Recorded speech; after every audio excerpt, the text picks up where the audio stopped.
If you have been diagnosed with breast cancer, your doctor may want to perform a sentinel lymph node biopsy.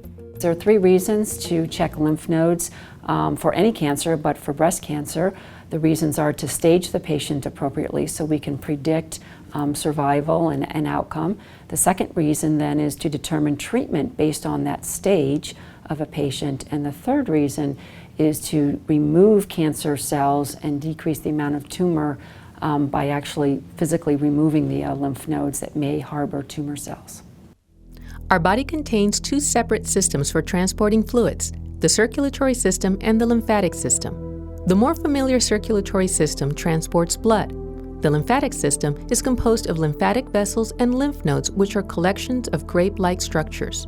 The lymphatic system transports lymph, a colorless fluid, and lymphocytes, specialized cells of the immune system. Like small streams merging to form a river, small lymph ducts merge into increasingly larger lymph vessels that ultimately empty into the bloodstream. The lymphatic system serves many purposes, including the filtration of foreign objects like bacteria, fluid transport, and the initiation of the immune response. The lymphatic system is also where cancer cells can drain, collect, and gain access to other parts of the body.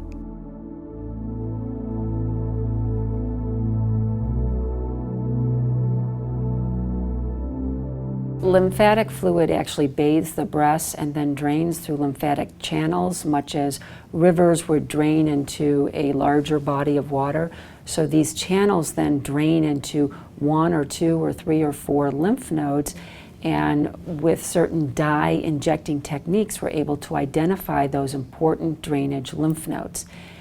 And the theory behind sentinel lymph node is if we check those first and they do not harbor any tumor, if there's no tumor in those lymph nodes, then we don't have to remove more lymph nodes in that particular patient.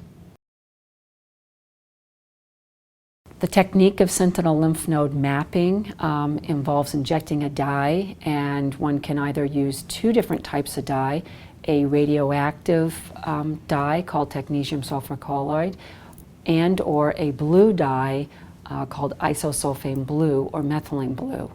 Now it's very appropriate to use 1 or 2 or both. It just depends on that particular surgeon's training and abilities to find the sentinel lymph node. In the blue dye technique, a small amount of blue dye is injected into the breast near the tumor. The dye spreads rapidly through the region. After 5 to 10 minutes, it will have traveled to the lymphatic vessels in the area. A blue-stained vessel is found and followed until the lymph nodes are reached. The blue-stained nodes closest to the tumor are the sentinel nodes.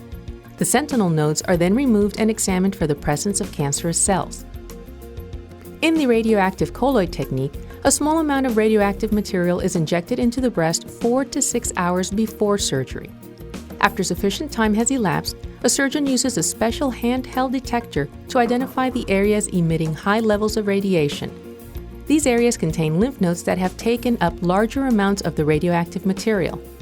These nodes with high levels of radiation are called hot nodes.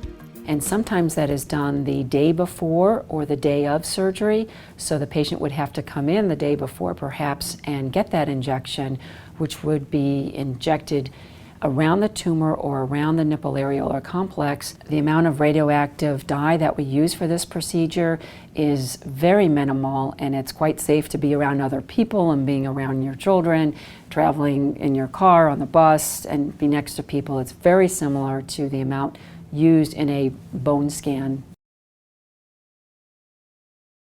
In the operating room, after we identify the lymph nodes and remove them, some surgeons will send them right away to pathology to examine by a frozen section to see if there are tumor cells in those lymph nodes. Because if there are tumor cells in the lymph nodes, then again, some surgeons that same day will go ahead and perform a complete axillary lymph node dissection in order to determine whether there are other lymph nodes involved in that particular patient. The side effects of sentinel lymph node biopsy are usually limited to tenderness around the area of surgery that should subside with time. Other, more serious side effects that can occur include numbness, limited range of motion, infection, and lymphedema. These side effects are less common, but they may occur and can have lasting implications on your daily life.